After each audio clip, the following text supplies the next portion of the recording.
हरिओम तत्सत। जन्म कुंडली विश्लेषण। इस विश्लेषण को देखने से पहले कुंडली कैसे देखते हैं वह वीडियो आपको देखना आवश्यक है, जो कि आपको व्हाट्सएप पर भेजा गया है।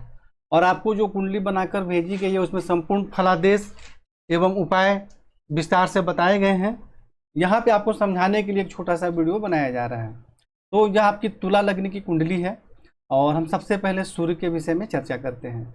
तो सूर्य इस कुंडली में आमदनी के स्वामी होते हैं, एकादश भाव के स्वामी होते हैं।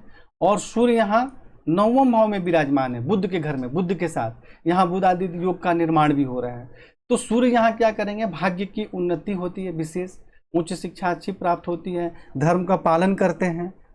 परंतु यहाँ सूर्य पर राहु की दृष्टि है। देखिए सूर्य यहाँ पर पीड़ित हो गए और सूर्य 25 अंश के भी हैं, कमजोर भी हैं, अंश बल में कमजोर हैं और पीड़ित हैं। तो जिसके कारण जो भाग्य की उन्नति में कठिनाई एवं परेशानियों का सामना होने लगेगा। आमदनी प्राप्त करने में बहुत ज़्यादा परेशानी होगी, सही प्रकार से आमदनी नहीं हो पाएगी, क्योंकि यहाँ राहु से द्वारा सूर्य पीड़ित हो रहे हैं। यदि राहु की यहाँ दृष्टि नहीं होती तब श्रेष्ठ लाभ होता। तो यहाँ आपको सूर्य का मंत्र जाप करना है, सूर्य की आराधना करनी है और राहु से संबंधित दान एवं उपाय करना है।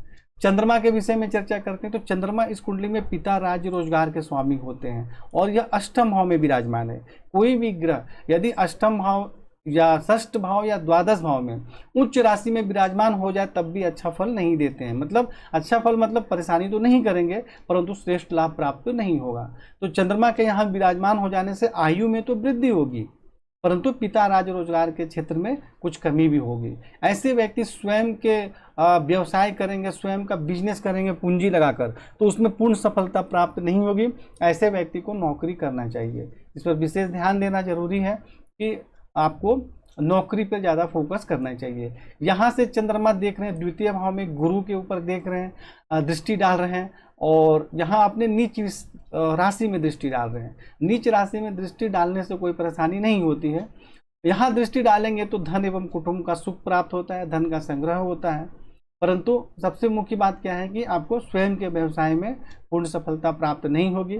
चंद्रमा का आपको मंत्र जाप करना चाहिए ताकि श्रेष्ठ लाभ प्राप्त हो। हालांकि चंद्रमा आपकी कुंडली में किसी ग्रह से पीड़ित नहीं है, क्योंकि इस पर गुरु की दृष्टि भी है, तो यह भी एक अच्छा योग है। मंगल से संबंधित चर्चा करते हैं। तो मंगल इस कुंडली में पत्नी एवं वैवाहिक जीवन के स्वामी हैं, दैनिक रोजगार के स्वामी हैं, व्यवसाय के स्वामी हैं और धन एवं कुटुंब के स्वामी हैं। तो मंगल यहाँ स्व राशि में बैठे हैं, तो यहाँ तो अच्छा योग है भाई। पत्नी वैवाहिक जीवन का अच्छा सुख प्राप्त होता है, दैनिक रोजगार में सफलता प्राप्त होती है। यहाँ से मंगल देख रहे हैं दसम भाव पे, तो पिता राज रोजगार के क्षेत्र में भी सुख समान एवं सफलता प्राप्त होती है।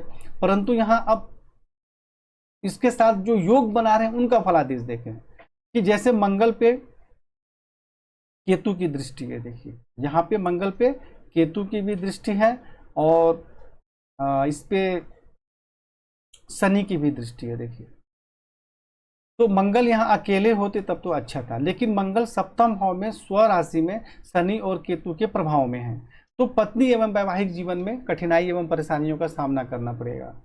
और धन और कुटुंब के स्वामी हैं, तो धन एवं कुटुंब के सुख में भी कठिनाई तथा परेशानी होगी। अब यहाँ से मंगल शनि पर दृष्टि डाल रहे हैं, यानी शनि मंगल पर दृष्टि डाल रहे हैं, मंगल शनि पर दृष्टि डाल रहे हैं। तो शनि मंगल पर दृष्टि डाल रहे हैं तो पत्नी वैवाहिक जीवन धन कुटुंब के सुख में परेशानी होगी। और मंगल शनि पर दृष्टि डालेंगे तो माता जमीन जायदाद प्रॉपर्टी, विद्या बुद्धि संतान और पिता राज्य रोजगार, इन तीनों क्षेत्र में परेशानी होगी, क्योंकि शनि इन दोनों के स्वामी हैं और दसम भाव में पीड़ित हो गए। यहाँ से मंगल लग्न में दृष्टि डालेंगे तो शारीरिक प्रभाव में वृद्धि होगी। ऐसे व्यक्ति पराक्रमी होते हैं, हिम्मती होते हैं, निडर होते हैं। और यहाँ से मंगल खुद के घर में दृष्टि डालेंगे तो धन एवं कुटुंब का श्रेष्ठ सुख प्राप्त होता है। परंतु यहाँ पूरा जो योग बन रहा है उसके अनुसार यहाँ परेशानी हो रही है कि मंगल पर केतु की दृष्टि और मंगल पर शनि की दृष्टि और मंगल के शनि के ऊपर दृष्टि, यानी शनि मंगल पे मंगल शनि को देख रहे हैं। इसको विस्फोटक योग भी बोला जाता है। तो ऐसे योग में व्यक्ति का दिमाग तो बहुत तेज होता है, लेकिन बहुत सारी परेशानियों का सामना भी करना पड़ता है। तो इसलिए आपको मंगल से संबंधित उपाय करने जरूरी है। अंश बन में मंगल बिल्कुल मजबूत है, कमजोर नहीं है, तो इसलिए मंगल से संबंधित दान एवं उपाय करें जिससे कि आपको श्रेष्ठ लाभ प्राप्त हो। और उसके साथ साथ हनुमान चालीसा इत्यादि जो और भी उपाय बताए गए हैं वह भी आपको करना जरूरी है। और हम केतु और शनि के विषय में तो बताएंगे ही उपाय करने के लिए। बुध के विषय में चर्चा करते हैं तो बुध इस कुंडली में भाग्य भाव के स्वामी है और द्वादश भाव के स्वामी है, खुद के घर में विराजमान है, तो भाग्य की विशेष उन्नति होती है। ऐसे व्यक्ति धर्म का पालन करते हैं, उच्च शिक्षा भी अच्छी प्राप्त होती है और बाहरी स्थानों के संपर्क से भी भाग्य की उन्नति होती है। यहाँ से बुध दृष्टि डालेंगे तृतीय भाव में तो पराक्रम में वृद्धि होती है, भाई बहन का सुख प्राप्त होता है। तो यहाँ बुध अच्छा लाभ दे रहे हैं और आप चाहें तो इसका मंत्र जाप करें ताकि और ही श्रेष्ठ लाभ आपको प्राप्त हो सके।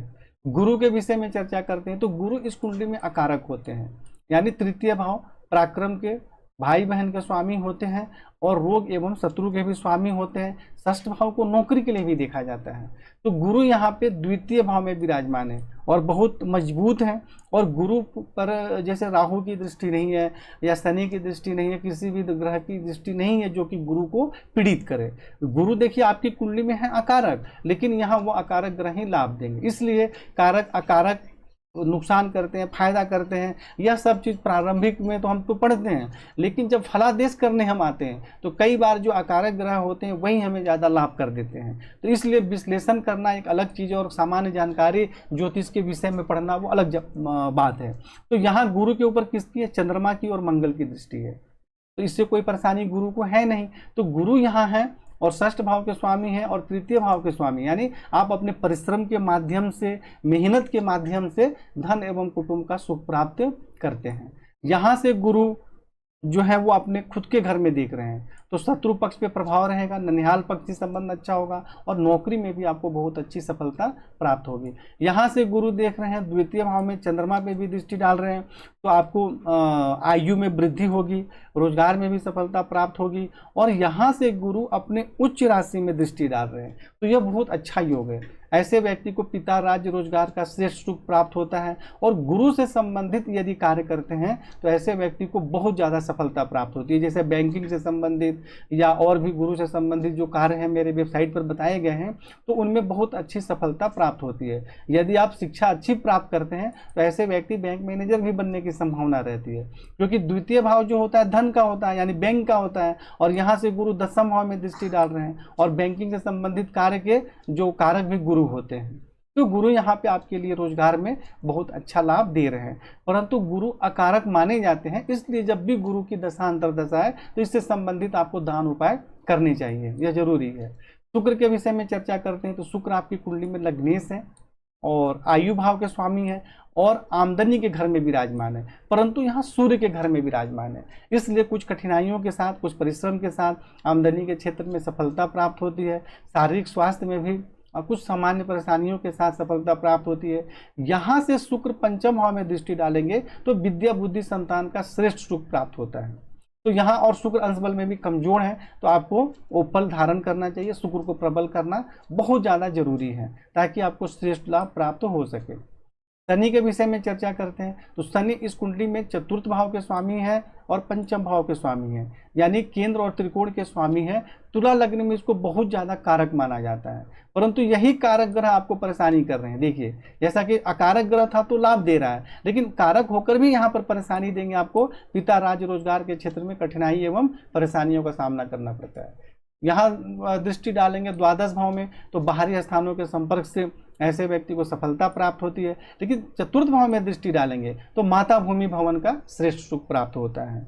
और वही शनि यहाँ आपके सप्तम भाव में दृष्टि डालेंगे मंगल पर तो पत्नी एवं वैवाहिक जीवन के सुख में कठिनाई एवं परेशानी होती है, विवाह में बहुत ज़्यादा विलंब होता है।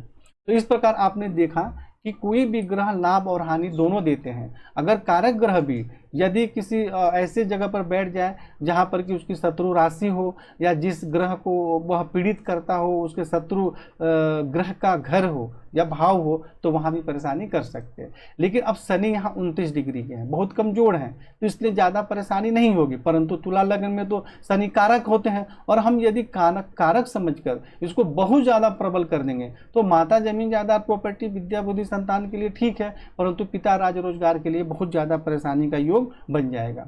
और शनि पे मंगल की दृष्टि भी है, तो इसलिए यहाँ आपको शनि से संबंधित मंत्र जाप करना चाहिए। 7 मुखी रुद्राक्ष धारण करें, लोहे का छल्ला धारण करें।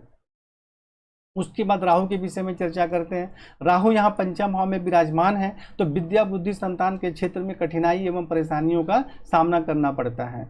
यहाँ से राहु सूर्य को देख रहे हैं आपके 9वें भाव में, तो यहाँ दृष्टि डालने से आमदनी के स्वामी है, तो आमदनी में भी परेशानी होगी, उच्च शिक्षा प्राप्त करने में भी बहुत ज़्यादा कठिनाइयों का सामना करना पड़ता है, भाग्य की उन्नति में भी परेशानी होगी। और यहाँ दृष्टि डालेंगे तो आमदनी प्राप्त करने में भी परेशानी होगी, और ऐसे व्यक्ति को कई बार अचानक लाभ प्राप्त होगा तो अचानक बहुत ज़्यादा नुकसान भी हो जाएगा। तो इस बात का आप ध्यान रखें, बहुत ज़्यादा लालच के चक्कर में पड़ के कोई गलत कार्य आप ना करें। और यहाँ से राहु लग्न में दृष्टि डाल रहे हैं, तो यहाँ शारीरिक स्वास्थ्य से संबंधित सफलता प्राप्त होगी। ऐसे व्यक्ति परिश्रमी, हिम्मती, संघर्षशील होते हैं, जीवन में उन्नति करने के लिए बहुत परिश्रम करते हैं, आगे बढ़ने के लिए भी संघर्ष करते हैं, जल्दी हिम्मत नहीं हारते हैं। परंतु आपने देखा कि इस तीनों जगह पर राहु बहुत ज़्यादा परेशानी का योग बना रहे हैं। सबसे ज़्यादा शिक्षा और आमदनी से संबंधित परेशानी के योग बना रहे हैं। और हालांकि शुक्र पर भी दृष्टि डाल रहे हैं, तो जिसके कारण भी स्वास्थ्य एवं वैवाहिक जीवन के सुख में परेशानी होती है। और यहाँ मंगल तो पीड़ित है ही सप्तम भाव, तो यहाँ भी वैवाहिक जीवन से संबंधित परेशानी का योग बन रहा है। तो राहु से संबंधित दान और उपाय करना सबसे ज़्यादा जरूरी है, ताकि आप जीवन में आगे बढ़ सके। केतु जो है इस कुंडली में यहाँ बैठा है सूर्य के घर में, तो वह भी यहाँ आमदनी में परेशानी करेंगे, अचानक लाभ और अचानक नुकसान दोनों करवाएंगे, तो इससे सावधान रहें। तृतीय भाव में दृष्टि डालेंगे तो पराक्रम में वृद्धि होगी, भाई बहन का सुख प्राप्त होगा। लेकिन पंचम भाव में दृष्टि डालेंगे तो विद्या बुद्धि संतान के क्षेत्र में कठिनाई एवं परेशानी होती है। और यहाँ देखिए मंगल पे जब दृष्टि डालेंगे तो पत्नी एवं वैवाहिक जीवन के सुख में बहुत ज़्यादा परेशानियों का सामना करना पड़ता है, मतभेद रहता है, और ऐसे व्यक्ति को यूरिन से संबंधित बीमारी होने की बहुत ज़्यादा संभावना रहती है। इसलिए अगर इस प्रकार का कोई आपको दिखे या लगे तो योग्य डॉक्टर से आपको इलाज करवाना चाहिए।